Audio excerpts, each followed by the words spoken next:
बिस्मिल्लाहिर्रहमानिर्रहीम। अस्सलाम वालेकुम वरहमतुल्लाहि वबरकातुहू। स्टूडेंट्स, संडे का जो टेस्ट हुआ था ऑनलाइन ईटा मॉडल टेस्ट नंबर 8, आइए उसकी केमिस्ट्री सेक्शन को डिस्कस करते हैं। जहाँ जहाँ आपको बातें नहीं आती प्लीज़ वो सीख लीजिए। छोटी छोटी खामियाँ होती हैं, उन खामियों को पकड़े। कहीं पे आप कन्फ्यूजन का शिकार, कहीं पे आप जल्दबाजी कर लेते हैं, कहीं पे आप नर्वस होते हैं, कहीं पे आप एक्सो एंडो के अंदर फंस जाते हैं, कहीं पे आप मल्टीप्लाई नहीं करते, कहीं पे कर बैठते हैं। तो प्लीज़ इस चैप्टर में सारी गलतियाँ मल्टीप्लाई डिवाइड करने की हैं, सब्ट्रैक्ट एडिशन की हैं, प्लीज़ एक्सो और एंडो की हैं, केयर की हैं सारी। तो प्लीज़ सोल्यूशन को गौर से देखें। जहाँ जहाँ आपने गलतियाँ की हैं उनको फिर ठीक करके हमेशा के लिए स्टैंप लगा लें उसके ऊपर। अपनी खामियों को ख़त्म करें, आपकी अच्छाइयाँ बढ़ जाएंगी। जितने आप कॉम्पिटेंट होंगे इतनी आपकी जीत के चांसेस मैक्सिमम होंगे। ओके, तो स्टूडेंट्स, क्वेश्चन नंबर 71 देखिए स्टूडेंट्स, अगर आप एक रिएक्शन आपको यहाँ पे गिवन है A + B give C minus heat.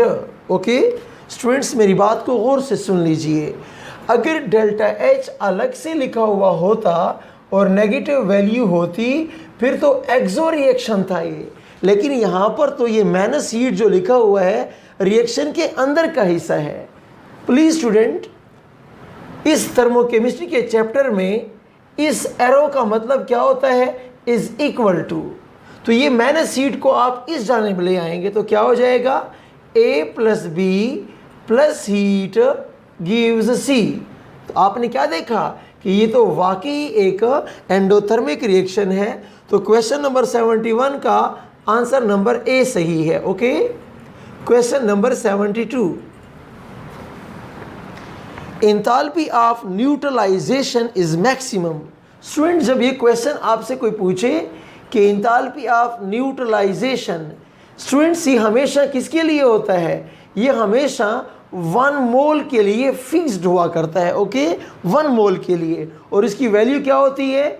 -57.7। Okay, याद रखें कि ये वैल्यू, ये हीट तब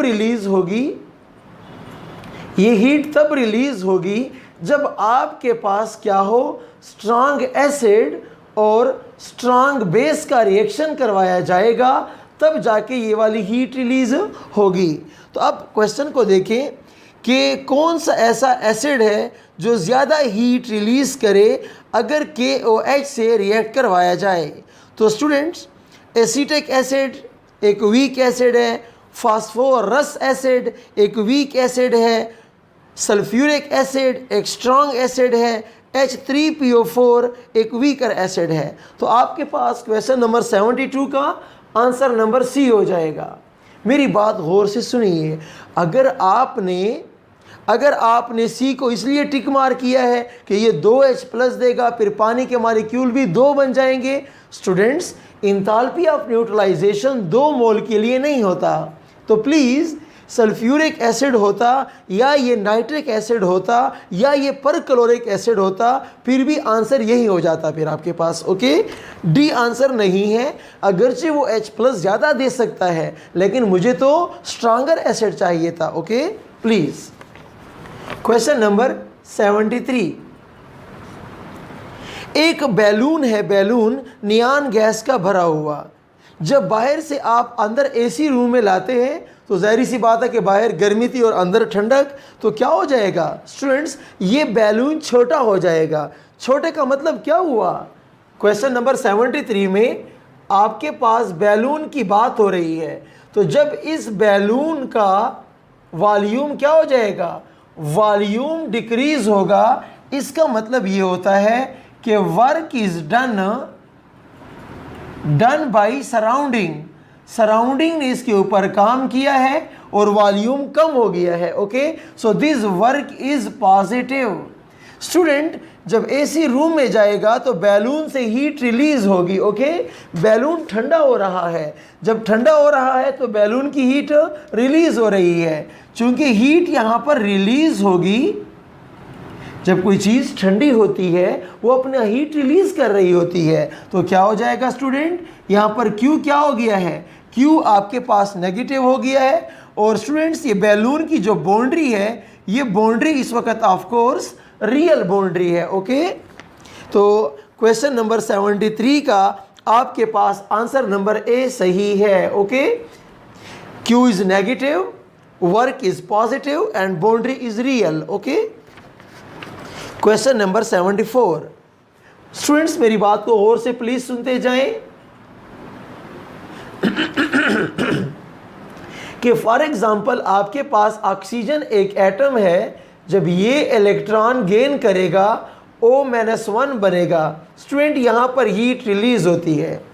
फर्स्ट इलेक्ट्रॉन अफिनिटी का जो प्रोसेस है वो एक्सो होता है, लेकिन जब O-1 इलेक्ट्रॉन फिर गेन करेगा O-2 बनेगा। स्टूडेंट्स ये जो सेकेंड इलेक्ट्रॉन अफिनिटी का प्रोसेस है ये एंडो होता है। कैसे?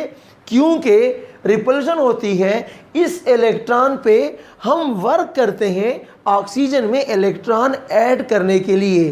तो रूटीन में याद रखें, first process is exo, the second electron affinity process is endothermic process. Okay, तो क्वेश्चन 74 का आंसर नंबर बी सही है। आए जनाब question number 75। Calculate heat required to vaporize a single molecule of ice. Students जब आप आइस को gas में कन्वर्ट करते हैं, इस प्रोसेस को बोलते हैं सब्लिमेशन। तो स्टूडेंट्स जब आइस को लिक्विड तो 6 किलो जूल हीट चाहिए होती है, जब लिक्विड से गैस तो 40.7। तो याद रखें enthalpy of sublimation for 1 mole of ice is equal to 46.7 kilo joule. 1 mole ice को जब सबलाइम करेंगे। ओके, तो स्टूडेंट्स 1 मोल का मतलब क्या होता है, एवोगैड्रो मॉलिक्यूल्स, तो 46.7 किलो जूल। तो एक सिंगल मॉलिक्यूल के लिए क्या हो जाएगा, 46.7 divide by Avogadro kilo joule is your answer. तो स्टूडेंट्स आपके पास आंसर नंबर बी सही है 75 के लिए। ओके, 76 क्वेश्चन पे आ जाएं। In how many methods a system can transfer energy to its environment? Students please मेरी बात याद रखें, environment को heat रिलीज कर दो, एनर्जी रिलीज हो गई, सिस्टम काम करे, फिर भी एनर्जी क्या होती है, एक्सचेंज होती है। स्टूडेंट वर्क और हीट दो ज़बरदस्त इंपॉर्टेंट फैक्टर हैं सराउंडिंग के साथ एनर्जी को कम्युनिकेट करने के लिए।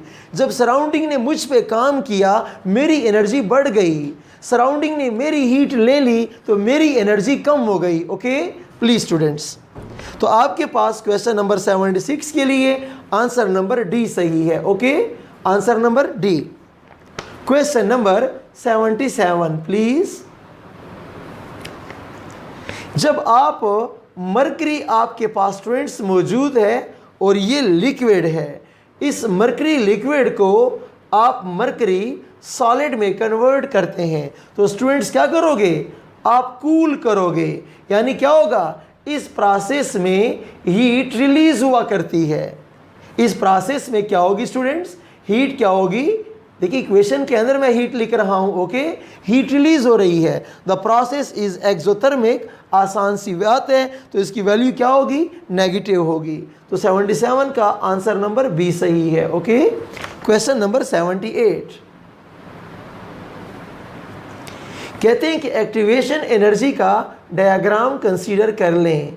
ओके, इस तरफ आपके पास एनर्जी है, इस तरफ आपके पास क्या होते हैं, रिएक्शन कोऑर्डिनेट्स बने हुए होते हैं। सवाल को सुनिए, if reactants are more closer toward the activated complex. ये आपके पास रिएक्टेंट्स थे, ये आपके पास क्या है, एक्टिवेटेड कॉम्प्लेक्स है, और ये आपके पास क्या है, ये आपके पास क्या है, प्रोडक्ट है। स्टूडेंट्स मेरी बात को गौर से सुनिए। आपको ये कहा गया है कि लेट सपोज आपके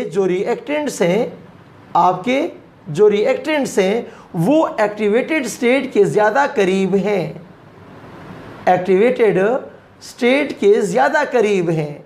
ज़्यादा करीब का मतलब ये आपके पास क्या हो जाएगी, एक्टिवेशन एनर्जी हो जाएगी। ओके, तो then this product on the graph del H of this reaction is dash. तो स्टूडेंट रिएक्टेंट की एनर्जी ज़्यादा है, प्रोडक्ट की एनर्जी क्या है, प्रोडक्ट की एनर्जी तो कम है। दोबारा सुने, if reactants are more closer, ये रिएक्टेंट्स हैं, this is more closer to this than this one.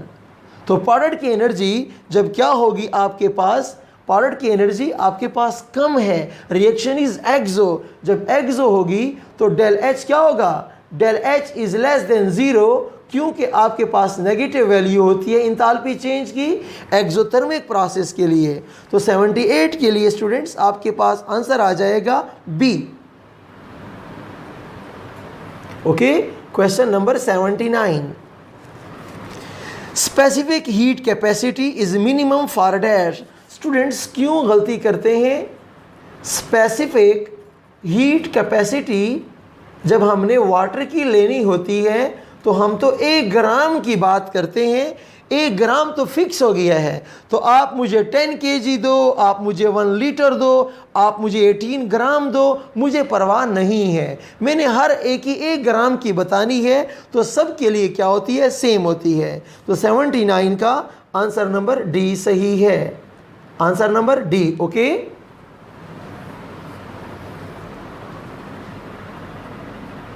Question number 80, जब एक आइस स्केटिंग के दौरान, ठीक है, लोग आइस के ऊपर ठहरते हैं, तो स्टूडेंट प्लीज़ याद रखें, जब आइस स्केटिंग के दौरान हम आइस के ऊपर वो ख़ास वाले शूज़ पहन के जब ज़ोर देते हैं, आइस कंप्रेस हो जाती है, तो आइस लिक्विड में कन्वर्ट हो जाती है। आइस के ऊपर सराउंडिंग ने काम किया होता है, जब काम होता है ये प्रेस होता है, लिक्विड में कन्वर्ट होगा तो वो स्लिप होता है और फिर वो उस गेम को एंजॉय कर रहा होता है। ओके, तो उसकी बात की गई है कि आइस स्केटिंग के दौरान ice undergo dash work done.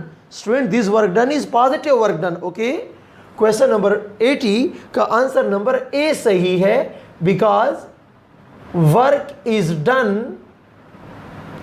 Bye player on the ice.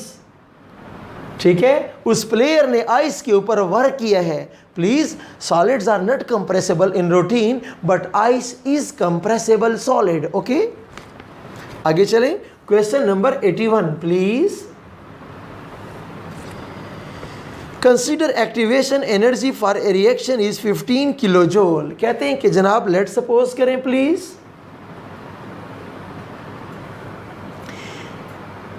एक रिएक्शन है, उसके लिए एक्टिवेशन एनर्जी ये सूरत हाल है। ओके, तो कहा जा रहा है कि लेट सपोज उसकी एक्टिवेशन एनर्जी कितनी है, 15 किलो जूल है। तो स्टूडेंट लेट सपोज रिएक्टेंट की एनर्जी कितनी थी, लेट सपोज कि रिएक्टेंट की एनर्जी खुद अपने जेब में 5 किलो जूल रिएक्टेंट की एनर्जी थी, 15 किलो जूल एब्जॉर्ब कर दी है, यानी अब कितनी बन गई है, अब 20 किलो जूल बन गई है। अब आगे सवाल सुने, if activated complex releases 3 kilo joule, उसने दोबारा क्या किया है, 3 किलो जूल रिलीज कर दिया, तो क्या बन गया है, प्रोडक्ट बन गया है। स्टूडेंट्स 5 से 15 जमा किया था, क्या बन गया था, 20 से फिर क्या कर दें। प्लीज स्टूडेंट्स मेरी बात को गौर से सुने। अब आपसे सवाल क्या पूछा जा रहा है वो देखें ज़रा, calculate heat of the reaction. आपके पास डेल एच नामालूम है, तो स्टूडेंट्स प्रोडक्ट वाले से रिएक्टेंट वाला माइनस कर लीजिए ना। क्या करेंगे, प्रोडक्ट की वैल्यू ज़्यादा है, ये देखें उसने 15 एब्जॉर्ब की थी, 5 + 15 सवाल दोबारा सुने प्लीज़ गौर से। Consider activation energy for a reaction is 15 kilo joule. तो क्या हो जाएगा आपके पास 15 उसने एब्जॉर्ब की है, 5 पहले थी तो कितनी हो गई है 20 हो गई है। 20 किलो जूल थी, 20 से जनाब उसने फिर 3 रिलीज कर दिया है, तो 17 किलो जूल किसकी एनर्जी हो गई है। अब प्रोडक्ट की एनर्जी 17 है, आपके रिएक्टेंट की कितनी है 5। 17 minus 5 is equal to 12 kilo joule. तो क्वेश्चन नंबर 81 के लिए स्टूडेंट्स आपके पास सी आंसर है और ये वैल्यू प्लस में है प्लीज। ओके, अब आगे सुने please. Calculate del H, question number 82। Calculate del H of the process if x kilo joule heat is release. कहते हैं कि जब डायमंड को हम ग्रेफाइट में कन्वर्ट करते हैं तो डेल x क्या होता है -x किलो जूल होता है। कहते हैं कि डेल एच तो बताएं, तो स्टूडेंट डेल एच क्या होगा, ज़ाहिर सी बात है कि वही आपके पास -x आपके पास डेल एच है। क्यों, एक मोल बन रहा है, जो यही होगा वही आंसर होगा। अगर मोल तब्दील होते फिर कोई गड़बड़ मुमकिन होती। ये आपके पास जो किलो जूल गिवन है यही आपके पास हीट है। आपके पास 82 आसान तरीन सवाल था, आंसर नंबर बी सही है। Okay, question number 83। Calculate del H for this reaction. मैं आपसे कह रहा हूँ कि 3a + 2b गिव्स 2c। इसके लिए मुझे डेल एच तो बता दें। इस रिएक्शन के लिए मुझे क्या बता दें, डेल एच बता दें। ओके, अब गिवन डेटा क्या है स्टूडेंट्स प्लीज़। आपको पहली इक्वेशन गिवन है कि a से d बनता है। फिर दूसरी इक्वेशन आपके पास गिवन है कि 4c से 4b + 6d बनता है। पहली इक्वेशन के लिए डेल एच आपको गिवन है, कितना डेल एच है 3 किलो जूल पर मोल है।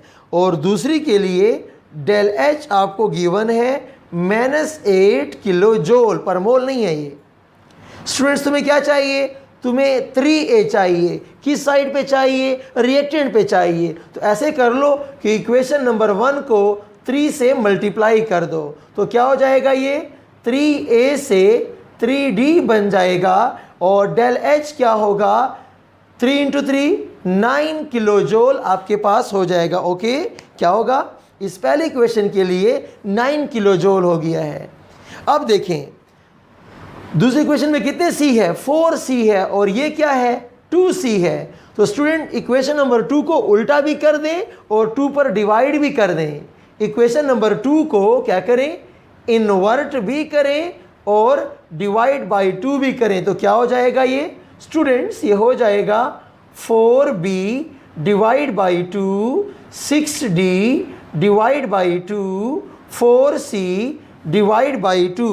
और डेल एच कितना था, डेल एच आपके पास 9 था, किधर गया आपके पास, सॉरी 8 था। तो क्या हो जाएगा, ये +8, इक्वेशन उल्टी करोगे -8 से +8 हो जाएगा, डिवाइड बाई 2 तो 4 हो जाएगा। तो students 2 1s are 2, 2 3s are 6, 2 1s are 2, 2 2s are 4, 2 1s are 2, 2 2s are 4। तो ये 3d और ये 3d कैंसिल हो रहे हैं। आपके पास क्या आएगा, 3a का 3a आ गया है, 2b का 2b आ गया है, और आपके पास क्या आ गया है 2c का 2c आ गया है। डेल एच कितना हो जाएगा, हिसाब किताब कर लीजिए प्लीज़ स्टूडेंट्स। 9 + 4 13 आंसर आ जाएगा। तो 83 के लिए आपके पास आंसर नंबर बी सही है। ओके,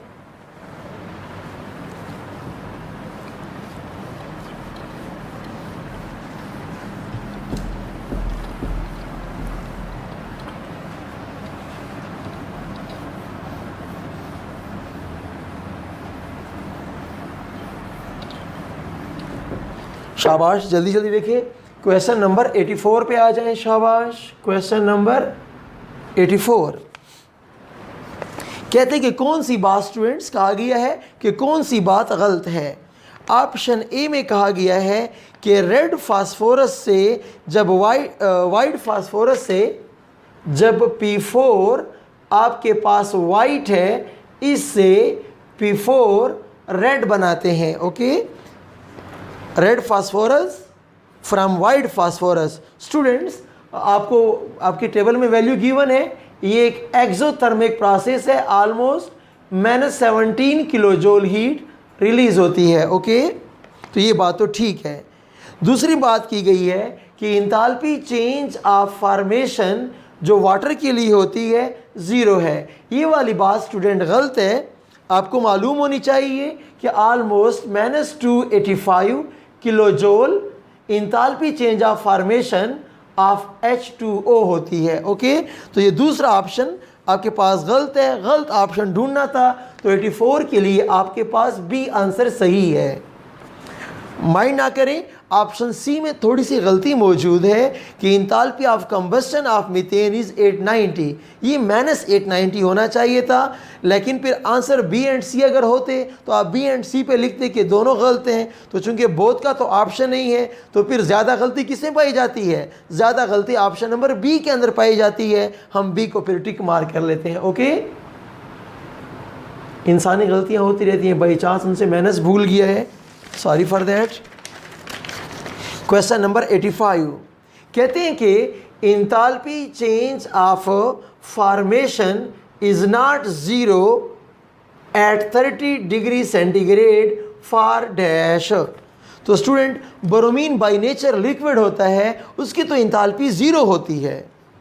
मरकरी लिक्विड होता है, ये भी लिक्विड गिवन है, उसकी भी 0 होती है। स्टूडेंट, गैलियम 30 डिग्री सेंटीग्रेड पे वो भी लिक्विड होता है, गालिबन उसका मेल्टिंग पॉइंट 28 होता है गैलियम का, तो गैलियम भी लिक्विड है। तो 30 डिग्री सेंटीग्रेड पे सारे लिक्विड होते हैं, तो स्टेबल फॉर्म वही हो गई, तो 0 होती है। The right answer is none of these. 85 के लिए आंसर नंबर डी सही है। ओके, क्वेश्चन नंबर 86 कहते हैं कि अगर आपके पास A और A के बॉन्ड को तोड़ना है, 2A बनाना है, तो आपके पास इंथैल्पी चेंज ऑफ बॉन्ड जो होती है वो क्या है? वो x किलो जूल पर मोल है। यानी 1 मोल अगर होगा तो x किलो जूल हीट देनी होगी।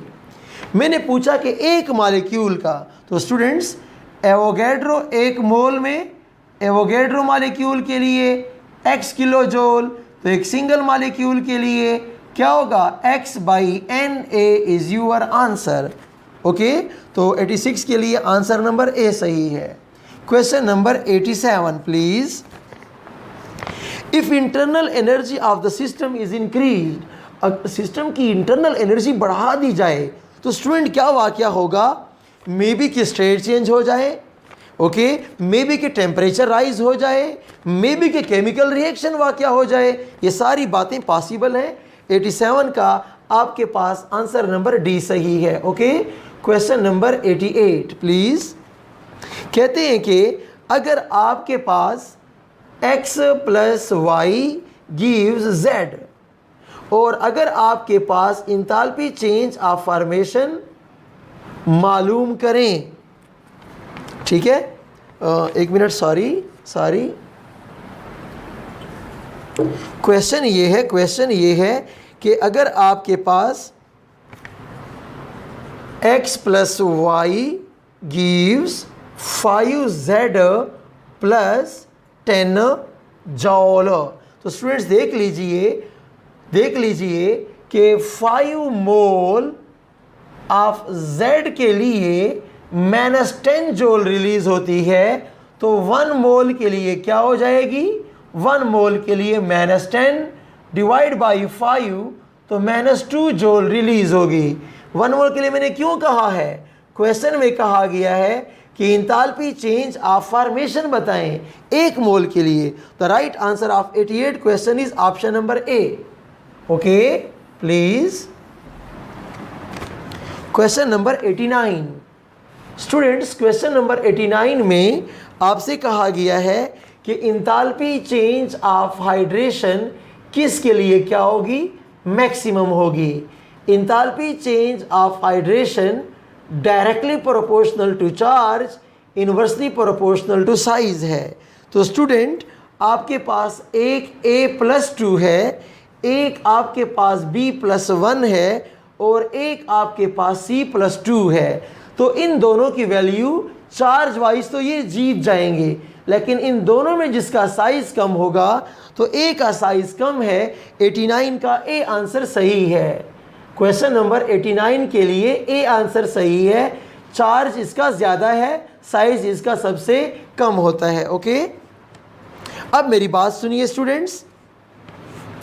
कहते हैं कि अगर SO2 आपके पास सॉलिड है, SO2 आप गैस बनाते हैं, तो इंथैल्पी चेंज ऑफ सब्लिमेशन जो होती है वो उसके लिए है 32.3 किलो जूल। ओके, फिर कहा गया है कि फिर SO2 अगर लिक्विड होगा तो SO2 गैस बनाने के लिए आपको 24.9 kilo joule enthalpy change of vaporization होती है।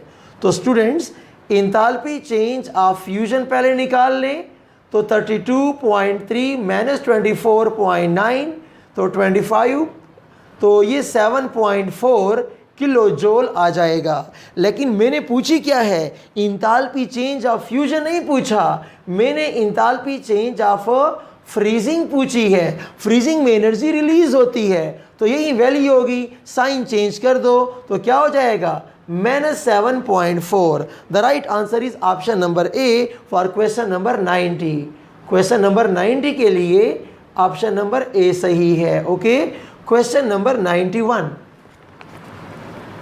कहते हैं कि considering formation of CO2 from carbon, carbon plus O2 से बनता है CO2 स्टूडेंट्स, और यहाँ पे आपको मालूम है कि डेल H कितना होता है, -393.94 किलो जूल पर मोल हीट यहाँ पर रिलीज होती है। ओके, अब मैं कह रहा हूँ कि कार्बन के आपने 12 ग्राम अगर जलाए हैं तो इतनी हीट रिलीज हुई है।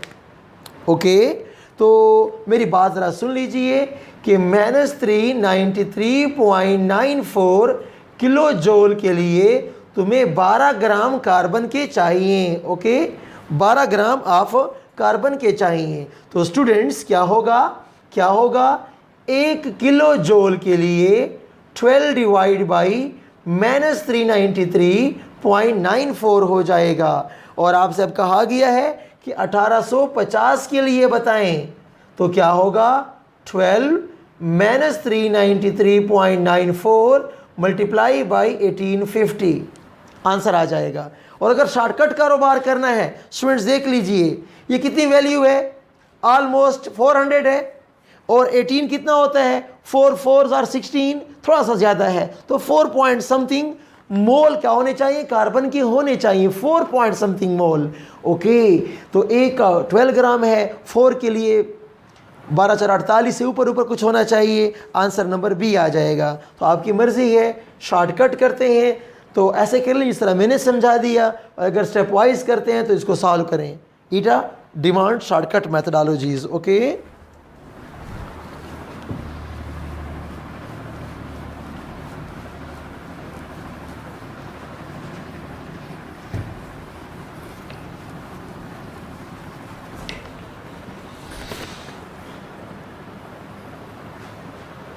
क्वेश्चन नंबर 92 प्लीज, चीज़ों को सीखें। ओके, बड़ा आसान सवाल है।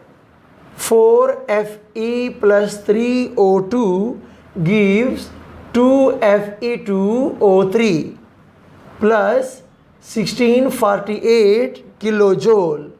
तो स्टूडेंट्स यानी क्या हुआ है, इतनी हीट रिलीज हुई है, -1648 किलो जूल। तो इंथैल्पी चेंज ऑफ फॉर्मेशन कैसे होती है, 1 मोल के लिए, ये तो 2 मोल के लिए इतनी हीट रिलीज हुई है, तो -1648 डिवाइड बाई 2 आपके पास आंसर नंबर बी आ जाएगा। स्टूडेंट हीट ऑफ रिएक्शन ये है, फॉर्मेशन का मतलब 1 मोल के लिए। अच्छा 2 के लिए इतनी रिलीज हुई है तो 1 के लिए डिवाइड बाई 2 कर दोगे। ओके, अब बात सुनिए, molar heat capacity. Molar heat capacity आप जानते हैं कि आपके पास del H is equal to n C del T होता है, तो C क्या हो जाएगा, del H divide by n delta T हो जाएगा। तो अब आंसर देखिए, जोल, इसकी यूनिट जोल है, इसकी यूनिट पर मोल है, इसकी यूनिट पर केल्विन हो जाएगी। तो आपके पास क्या हो जाएगा, पर केल्विन गिवन नहीं है तो पर डिग्री सही है, जोल पर मोल पर डिग्री। आपके पास आंसर नंबर सी सही है। क्वेश्चन 93 के लिए आंसर नंबर सी करेक्ट है। ओके, क्वेश्चन नंबर 94, ये आपके पास आइंस्टाइन की जो इक्वेशन है E is equal to M C square, इस इक्वेशन की मदद से आप बता सकते हैं कि 1 ग्राम जो भी मेटल को आप जलाएंगे तो वो आपके पास 2.2 10 की पावर 13 कैलोरीज एनर्जी रिलीज करेगा। ये आपकी बुक के फर्स्ट पेज पे मौजूद है। ओके, आंसर नंबर सी सही है। क्वेश्चन नंबर 95, आसान सवाल है कि कोफिशिएंट अगर इक्वेशन के डबल कर देंगे तो डेल एच भी डबल हो जाएगा। ओके, 95 का आंसर नंबर बी सही है। Okay, question number 96, which the following is the latest energy likely to have the greatest numerical value? Students, enthalpy of lattice की बात कर रहे हैं तो आपको पता होना चाहिए कि ये भी चार्ज ओवर साइज के प्रोपोर्शनल है। प्लीज़, तो आपके पास लिथियम फ्लोराइड, इन सारे ऑप्शन में से लिथियम आयोडाइड भी गिवन है, रुबिडियम क्लोराइड भी गिवन है और आपके पास सोडियम क्लोराइड भी गिवन है। चार्ज सबका सेम है, ये फैक्टर हटा दीजिए। साइज सबसे छोटा ये है, सबसे छोटा ये है। Answer is lithium fluoride, option number A सही है। Okay, question number 97 please. Okay students, बात बड़ी आसान है, समझने की है। कहते हैं कि PCl5, प्लीज मैं ड्रॉ कर रहा हूं एक मतलब के लिहाज से। इसे क्या बना है स्टूडेंट्स, इसे बना है PCl3 plus Cl and Cl। Okay, अब कहा गया है कि PCl5 से PCl3 बना है, तो स्टूडेंट्स क्या हुआ है, इसको तो आप कुछ भी ना कहें, ये PCl और PCl 2 बॉन्ड टूटे हैं, तो PCl का 330 एक PCl बॉन्ड के लिए है। जब 2 PCl बॉन्ड टूटे हैं मल्टीप्लाई बाई 2 तो क्या हो जाएगा, 660 किलो जूल एनर्जी आपने दी है। ओके, ये और ये आपस में क्या हो गए, बराबर हो गए। Cl2 के लिए आपको एनर्जी 240 रिलीज होगी। तो स्टूडेंट्स 240 आपके पास रिलीज हुई है, 660 आपके पास एब्जॉर्ब हुई है। आंसर निकाल लीजिए ना, आंसर आपके पास 420 आ जाएगा। तो क्वेश्चन नंबर 97 के लिए आंसर नंबर डी सही है। ओके, क्वेश्चन नंबर 98 पे आ जाएं students please. Question number 98, heat capacity क्या चीज है स्टूडेंट्स।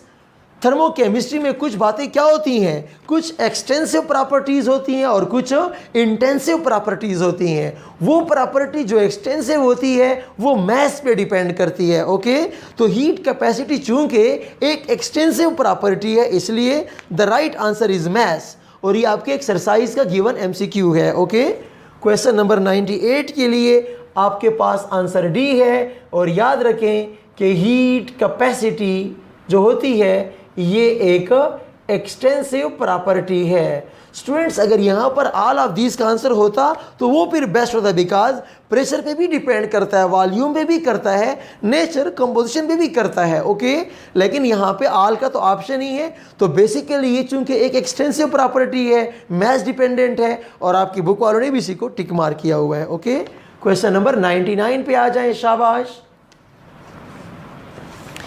मैंने पूछा है कि इंथैल्पी चेंज ऑफ न्यूट्रलाइजेशन बताएं। जब मैंने ये पूछा है तो ये तो 1 मोल के लिए होता है। जब 1 मोल के लिए है तो उसकी तो वैल्यू फिक्स है।